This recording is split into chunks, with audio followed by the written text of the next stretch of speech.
Fala galerinha, tudo bem com vocês? Gente, tem algumas doenças que elas são contagiosas, que nós adquirimos essa doença. Tem algumas doenças que elas são desenvolvidas ao longo do ano. Só que também temos outras doenças que elas são devidas a falhas no mecanismo genético. São as doenças de caráter genético. E é nessa aula que a gente vai ver alguma delas. Então se liga nessa aula que estamos começando agora. Bora lá! Bom, vamos lá, pessoal. Vamos começar nossa aula de hoje falando então sobre alterações cromossômicas do tipo euploidia e aneuploidia. O que é isso? Bom, primeiro vamos começar falando por que eu pus o nome como alterações cromossômicas. Porque vocês podem encontrar por aí, em outras aulas, em outros materiais, escutando como mutações ou aberrações ou então anomalias cromossômicas.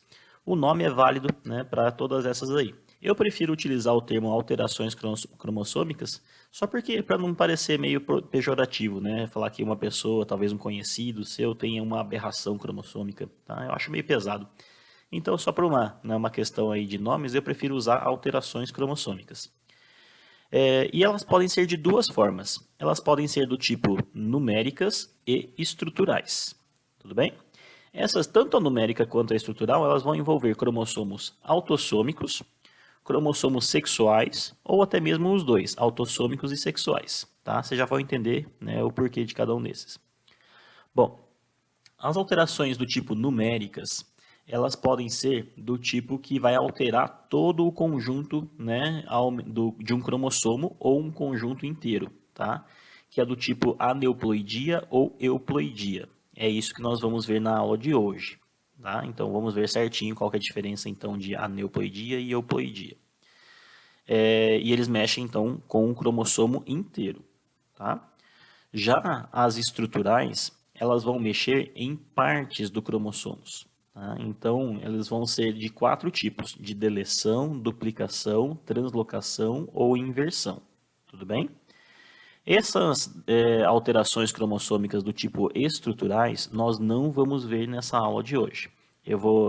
Isso vai estar em uma próxima aula, tá? Que vai ser específico sobre alterações estruturais. Nessa aula de hoje, então, o enfoque vai ser sobre alterações cromossômicas do tipo numérica. Então, vamos começar falando o que é uma euploidia e o que é uma aneuploidia e citando exemplos, então, para vocês. Tá bom? Vamos lá.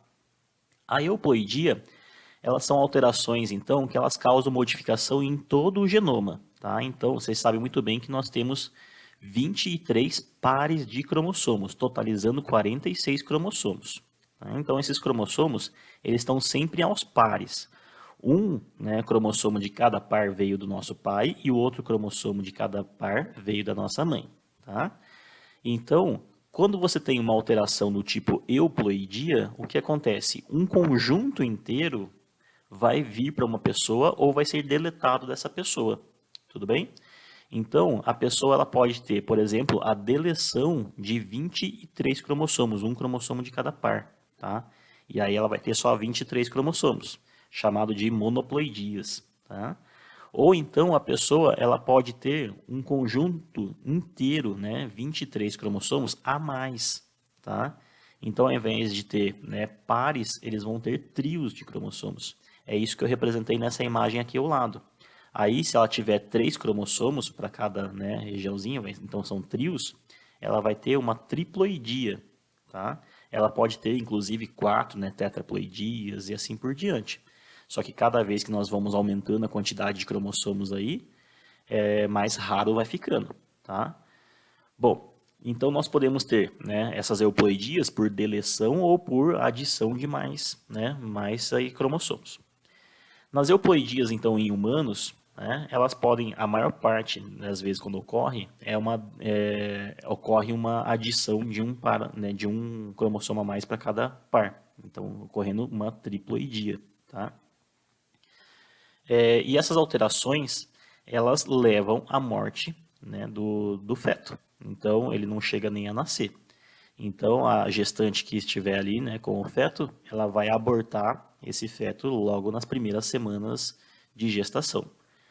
Embora em seres humanos isso não aconteça de nascer, né, e ter um ser humano triploide, E isso em outros, né, em animais e vegetais, né, outros seres vivos, pode ocorrer, tá? No caso de vegetais, é muito comum, nós encontramos aí vários exemplos, né? Inclusive nós temos limão, né? Tem vários limões aí que são, né, tetraploides, hexaploides, cana-de-açúcar, né, que tem cana-de-açúcar que são decaploides, tá? Então são vários exemplos aí. No mundo vegetal tem muito disso aí, ok? No próximo slide nós vamos falar de animais aqui, tá bom? Aqui eu mostro então para vocês o caso do zangão, tá? Das abelhas, que elas fazem uma reprodução do tipo partenogênese. É um exemplo de euploidia, só que aí é uma euploidia por deleção. Ela vai ter uma diminuição de cromossomos aí, né? Então ao invés de ter pares, ele vai ter uma cópia só. Então ao invés de ser um organismo diploide, ele vai ser um organismo haploide. Acompanhe na figura ao lado para vocês entenderem como que ocorre essa reprodução, tá? A abelha rainha, vocês sabem que a abelha rainha que é responsável por botar os ovos, né? Quando ela bota os ovos dela, ela vai ser fecundada pelo zangão, tá? Então ocorre o quê? Os óvulos são haploides, né? Conjunto gênico haploide. Quando fecunda, né? Fecundada pelo zangão, que produz um espermatozoide também haploide, ele gera os ovos diploides. E desses ovos diploides vão nascer as operárias, né? Nascem aquelas milhares de operárias lá, e dentre as operárias, uma delas vira a rainha, tá? Então, todas elas são diploides. Já o zangão, o que acontece? Os ovos que não são fecundados aqui, ó, né, pelo zangão, então os ovos permanecendo aqui, ó, sem fecundação, haploides, eles se desenvolvem em zangões, tá? Então, olha só, o zangão, ele é haploide. E as abelhas operárias e rainhas, elas serão diploides. O zangão, então, ele tem um conjunto gênico a menos do que as operárias e a rainha. Portanto, ele é um indivíduo que ele apresenta uma deleção de todos os cromossomos, né, do par ali, sendo haploide ele então, ok? Bom, casos de triploidia já foram relatados em seres humanos, né, só que todos eles, então, como já falei antes, eles foram abortados, né, durante a gestação, ok? Até que se saiba, não tenha casos de seres humanos triploides vivos. Seguindo, agora o que seria uma aneuploidia? Aneuploidia agora é quando afeta só cromossomos especificamente. Então o outro ele aumentava ou diminuía todos os cromossomos, né, do par ali. Agora esse não. Agora esse vai afetar um cromossomo especificamente. Pode afetar mais também, tá? Mas ele vai afetar, né, não todos. Então são mutações que afetam o número de cromossomos, podendo ver adição ou perda de um ou mais cromossomos. E aí ele vai perturbar, então, todo o equilíbrio ali presente no indivíduo, tá? As aneuploidias, elas podem ou não levar à morte, né? Depende da severidade do cromossomo que ela é afetado. De uma forma geral, a gente tem um consenso assim, de que se afetar os cromossomos, né, menores, então os finais, em seres humanos, afetando os cromossomos mais próximos ali, né, do 22, do 23, eles afetam menos a pessoa, né? Então maiores são as chances dessa pessoa sobreviver. Agora, quando ele afeta os cromossomos maiores, né, os iniciais, aí sim, maior são, né, os efeitos causados na pessoa, né, os problemas que a pessoa aí vai ter, e menores são as chances de sobrevivência, ok? Então, por isso que as doenças, né, não existe aí doenças que a gente tenha estudos muito profundos afetando, né, os cromossomos 1, 2 e 3, porque eles chegam a atrapalhar demais e essas pessoas, esses fetos aí, certamente, né, vão ser abortados, tá bom? E as aneuploidias, elas são causadas na maioria por uma não disjunção durante a meiose e a mitose. O que é isso? A não disjunção significa que na hora de fazer a separação aqui, ó, das cromátides ou dos cromossomos, na hora de separar, eles não separam. Tá? Então, olha só nessa imagem aqui, ó. Nós temos aqui 2 cromossominhos, tá? Representando um par. Na hora que ela faz uma divisão de meiose, em que ela vai reduzir aqui, né, a quantidade de cromossomos, o que acontece? Nesse daqui, ó, ela fez a disjunção certinho, né? Nesse exemplo aqui, ó, ela separou certinho, um cromossomo para cada lado.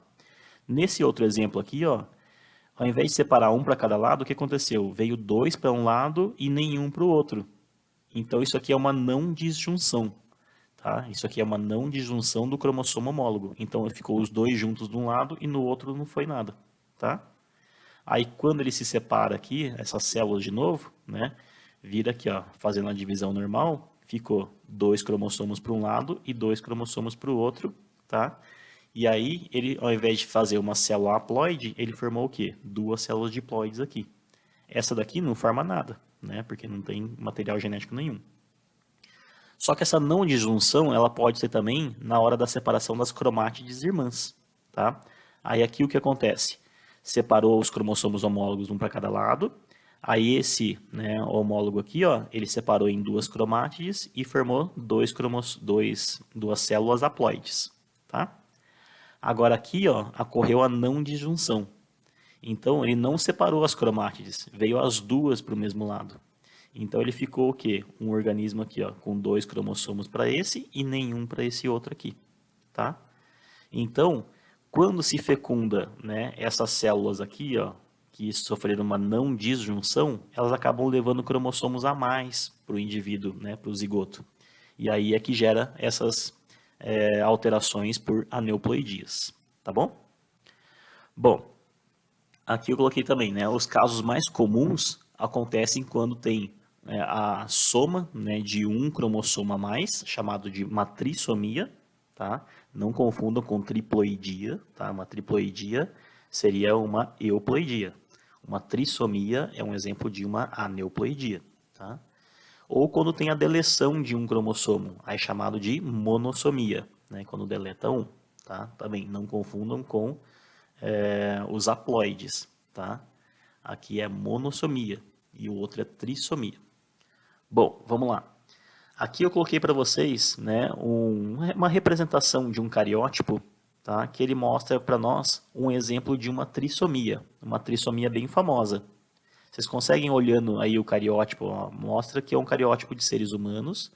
Nós temos ali, né, o que seria para ser o normal 23 pares. O último par é o par sexual, né? Então aqui, ó, seria o indivíduo do sexo masculino, vocês conseguem perceber? No último ali, no 23, ele é um XY, então ele é um homem, tá? Só que tem uma coisa de errado nesse indivíduo. O que tem de errado? Em todos aqui, ó, são pares de cromossomos, com exceção lá do 21, que não é um par, tá? É um trio aqui, ó. Então isso é um exemplo de uma trissomia. Então nós falamos que é uma trissomia do 21. Então, lá na posição 21, onde era para ser um par, nós temos um trio, um cromossomo a mais, tá? Bom, vamos lá então falar desse caso então, que é chamado para nós de síndrome de Down, tá? Popularmente, né, conhecido como síndrome de Down. Os especialistas acabam chamando isso de trissomia do par 21, tá? Então, ao invés de ser um par, ele é um trio, né, na posição do cromossomo 21. Bom, eu coloquei aqui para vocês os sintomas, né? Os sintomas são as características dessas pessoas, tá? O que as pessoas afetadas pela síndrome de Down, elas têm, né? Uma característica marcante é a presença, né, de uma braquicefalia. O que é a braquicefalia? A parte de trás da cabeça, tá? Ela é achatada.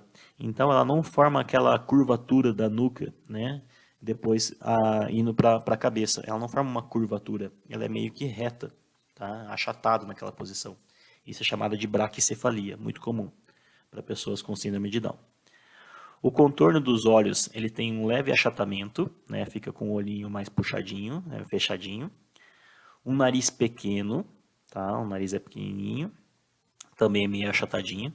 E os olhos, eles têm uma inclinação, tá? Então, percebam que o olho da criança, né, da pessoa, ela é inclinada, ó. Então, no cantinho da pálpebra de fora, ela é mais alta do que o cantinho de dentro do olho. Então, ela sofre uma inclinação. São olhos inclinados, formando uma posição de V, né?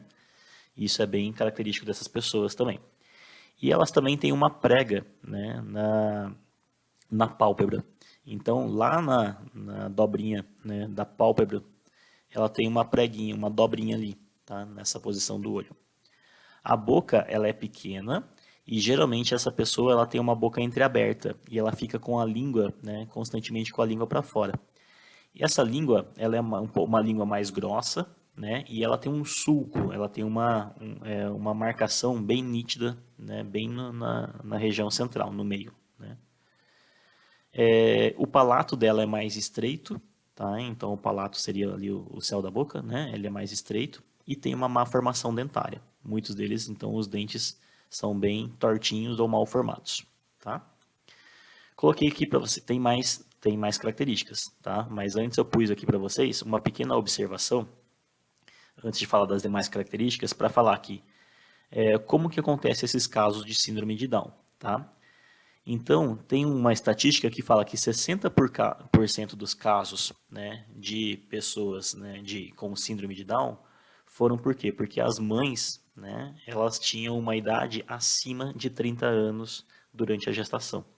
Então, quanto mais velha a pessoa, né, a mulher para engravidar e ter um filho, maiores são as chances desse filho nascer, então, com síndrome de Down, certo?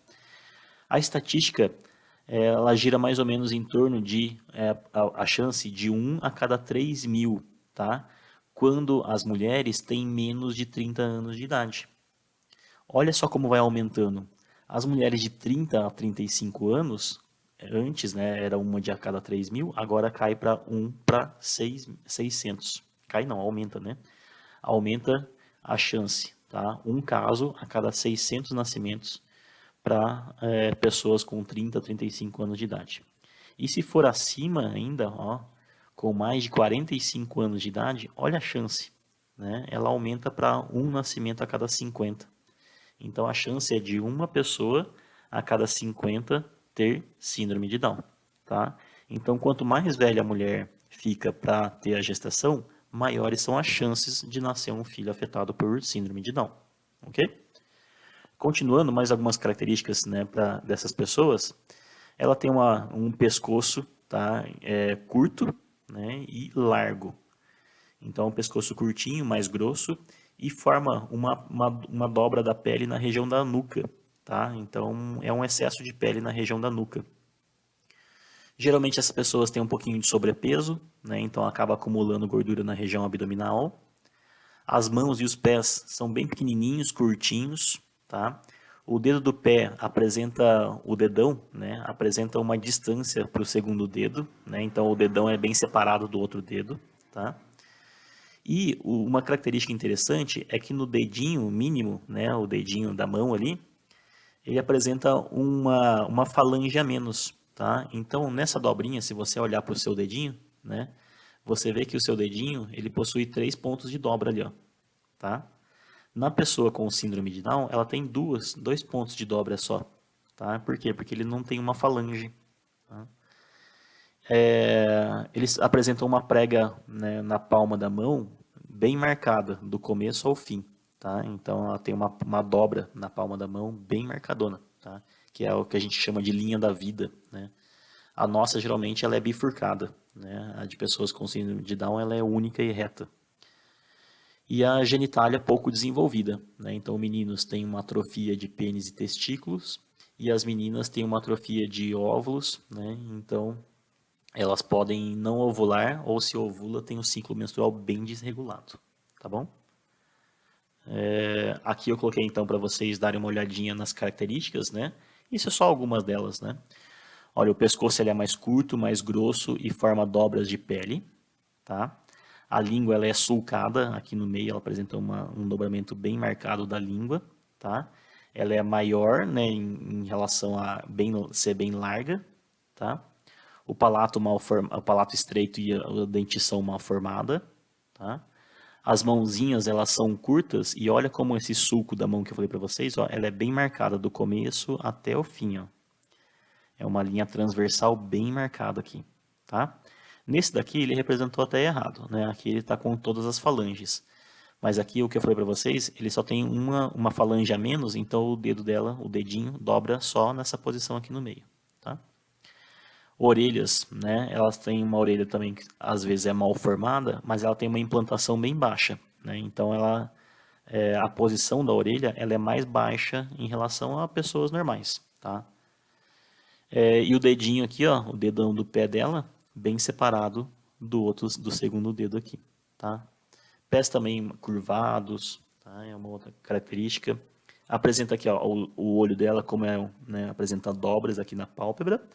O olho dela sofre uma inclinação e apresentam essas manchas, tá? Essas manchas de Brucefield. São manchinhas claras ali no olho. E aqui eu coloquei para vocês a representação real de um cariótipo de uma pessoa afetada por síndrome de Down.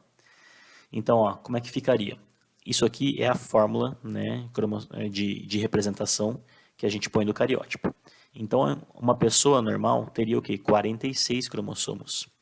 E essa pessoa aqui não, tem quantos cromossomos? 47 no total. E aí a gente identifica, né, onde está a posição alterada, né? Então, ó, 47 cromossomos que ela tem.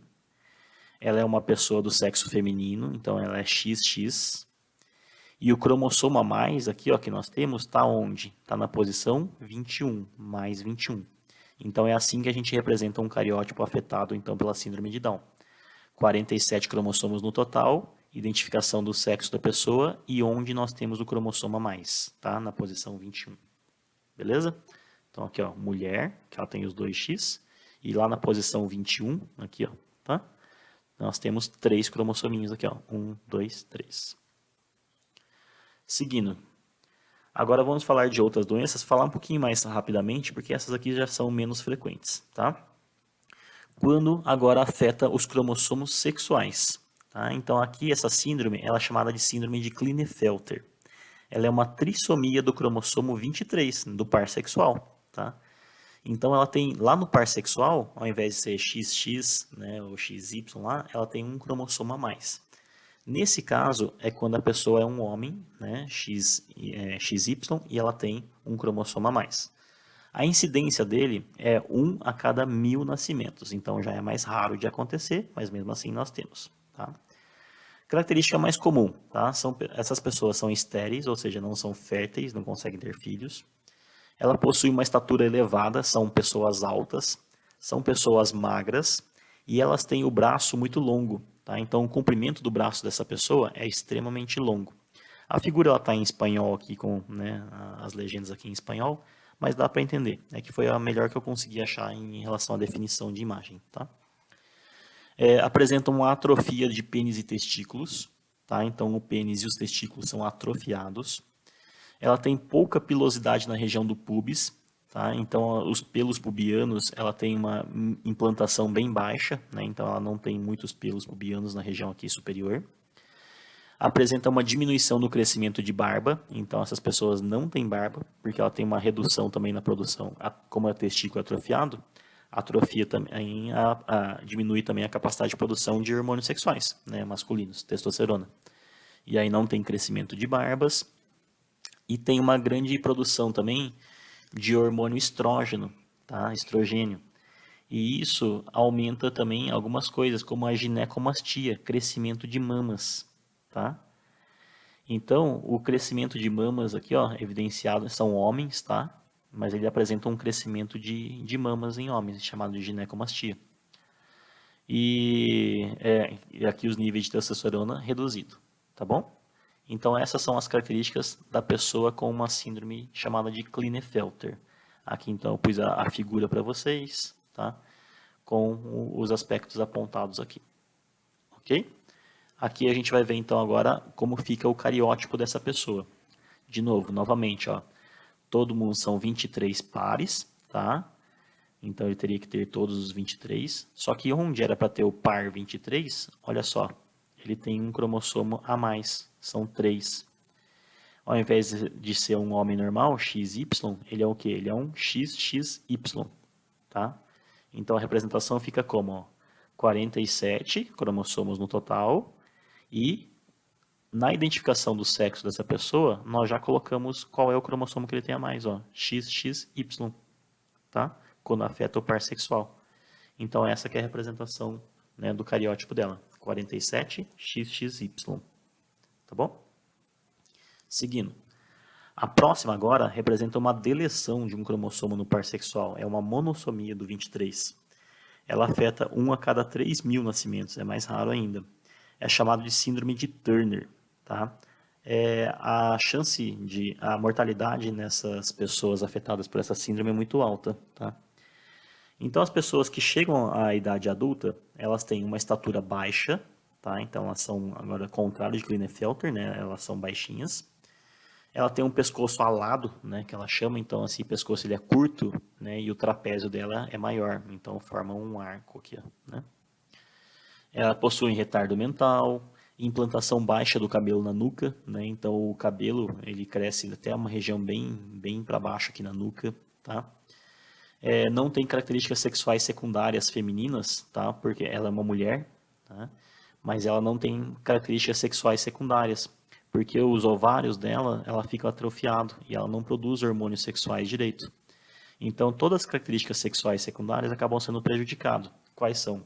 Desenvolvimento de mamas, então não tem. Os seios muito pouco desenvolvidos, tá? O quadril, né, a característica secundária feminina seria um quadril mais largo, mas aqui nela não, é um quadril mais estreito, um quadril de homem, né? Não tem aquele afinamento do quadril e depois, né, fica mais largo. Não, ele vem reto aqui, ó, tá? Em mulheres tem essa descidinha daqui do quadril, faz uma curvatura e depois vem para cá. Nessas aqui não, são praticamente retos igual de homem, tá? Então, todas essas características, pelos pubianos também, né, tem muito pouco pelo pubiano, tá? Que mais? Apresenta uma pele frouxa, tá? Devido a problemas de formação de tecidos subcutâneos. Então, ela tem uma aparência enrugada, né? Uma pele mais, parece um aspecto de pele mais velha, né? As unhas são estreitas, né? Unhas pequenininhas. O tórax, ele é largo, né? Então, a região do tórax aqui, ó, né, é um peitoral mais masculino, né? Região mais peitoral mais largo. E apresentar anomalias renais e principalmente, ó, cardiovasculares. Essas mulheres, então, vão apresentar problemas cardíacos, principalmente da constrição da aorta, né? É um afinamento na região da aorta, tá? Certo, minha gente? Aqui o cariótipo, então, dessa pessoa afetada pela síndrome de Turner. Olha só que lá na posição em que era para ser o par 23, não é par, só tem um, tá? Só tem um X aqui. Então, a representação é o quê? 45 cromossomos que ela tem. Ela tem um a menos, né? Não é 46. E representação do sexo, ela é um X, né? Ou a gente pode falar X0, tá? Porque ela não tem o outro, só tem um cromossomo X. Então, essa seria a fórmula da representação cariotípica dela, tá? 45X ou X0. Seguindo agora, né, para mais duas síndromes aí, essas são bem mais raras, tá? Elas são síndromes que afetam, então, cromossomos autossômicos. Essa afeta o cromossomo 18. Então, é uma trissomia do 18, tá? A de Down é uma trissomia do 21, agora essa é do 18. Olha como os problemas são bem mais severos agora, né? Porque os cromossomos são maiores agora. A incidência é de 1 caso a cada 3.000 nascimentos, tá? Isso é bem variável, essa porcentagem. Alguns falam de 1 a cada 3.000, outros falam de 1 a cada 6.000, tá?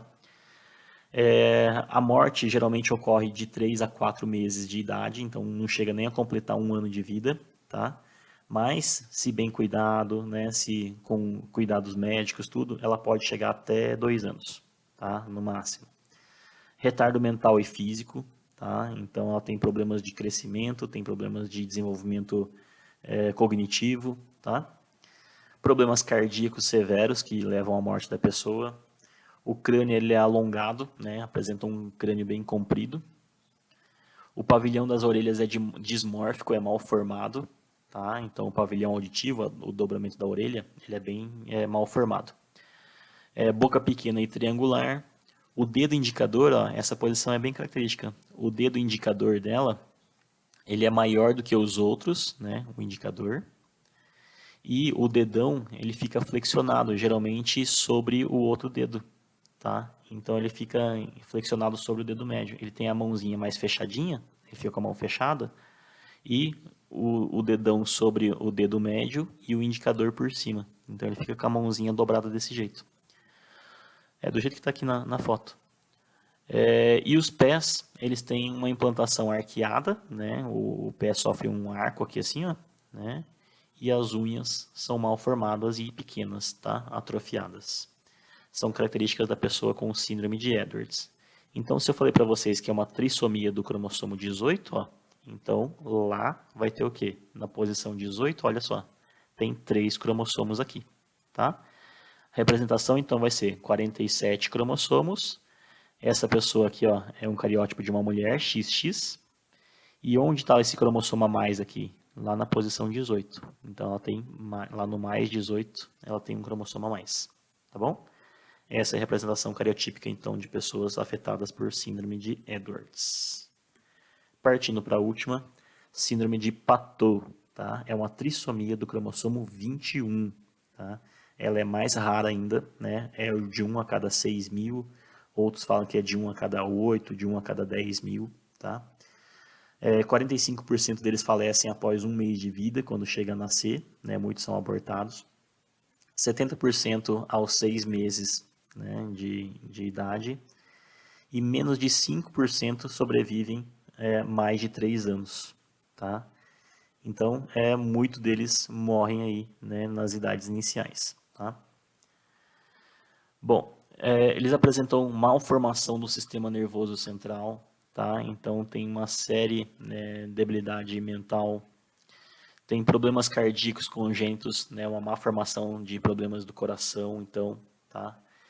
Uma característica bem marcante é a presença de fendas labiais, né? Então aqui, ó, o palato é mal formado e ele não se fecha totalmente, então chamado de lábio leporino, né? Não tem formação do palato, que seria o céu da boca, e não tem o fechamento do lábio aqui, ó. Então tem um lábio fendido. Microftalmia, né? Chega até mesmo a ser uma anoftalmia. Então seria o quê? Microftalmia seriam olhos pequenos, tá? Mal formados ou até mesmo ausência, né? Coloboma de íris seria uma íris mal formada, né? A íris que é a parte que dá coloração dos nossos olhos ali, né? Na região que tem pigmentação.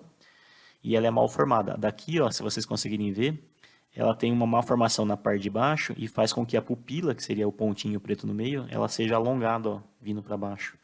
Não é que a pupila seja mal formada, é a íris que é mal formada, tá? E as orelhas também são mal formadas e baixamente implantadas, né? Elas são mal formadas e apresentam aqui, ó, uma implantação mais baixa, tá? Nesse desenho não está mostrando muito bem, mas elas teriam que ser mais aqui para baixo. E muitas delas apresentam, né, surdez, tá? Aqui para mostrar que eles também apresentam esse mesmo problema de dobramento da mãozinha deles, né? Então o dedão ele fica arqueado aqui, ó, pegando o dedo médio e o indicador fica dobrado por cima dele, tá? Igual era na síndrome de Edwards. Belezinha? Mostrando para vocês então o cariótipo, é uma trissomia do cromossomo 13. Então lá na posição 13, ó, nós temos 3 cromossomos aqui agora, ok? Representação então do cariótipo, 47 cromossomos, porque tem um a mais. É uma mulher representada, então ela tem XX. E onde está o cromossomo a mais? Na posição 13. Então, mais 13. Ok, minha gente? Então, essas aí são as principais, né, doenças aí afetadas pela aneuploidia, tá, em seres humanos. Gostaria só de deixar uma pequena mensagem aqui no final, né, que embora nós tenhamos aí muitas pessoas na sociedade com síndrome de Down, poucos de nós, né, sabemos da importância da inclusão dessas pessoas na sociedade, tá? Não é porque essa pessoa nasceu com algum problema, né, genético, é que elas devem ser excluídas da sociedade. É importantíssimo incluir em todos os aspectos, seja eles nos aspectos sociais, econômicos, tá? Então elas são capazes de se fazer qualquer tipo de atividade aí, se bem instruída e adaptada, tudo bem? Então coloco esse quadrinho para vocês aí da Turma da Mônica, mostrando a importância de se fazer a inclusão social, porque de certa forma todos nós somos iguais. Belezinha, minha gente? Espero que tenham entendido essa aula. Numa próxima aula falaremos sobre alterações estruturais dos cromossomos. Forte abraço para vocês e até mais.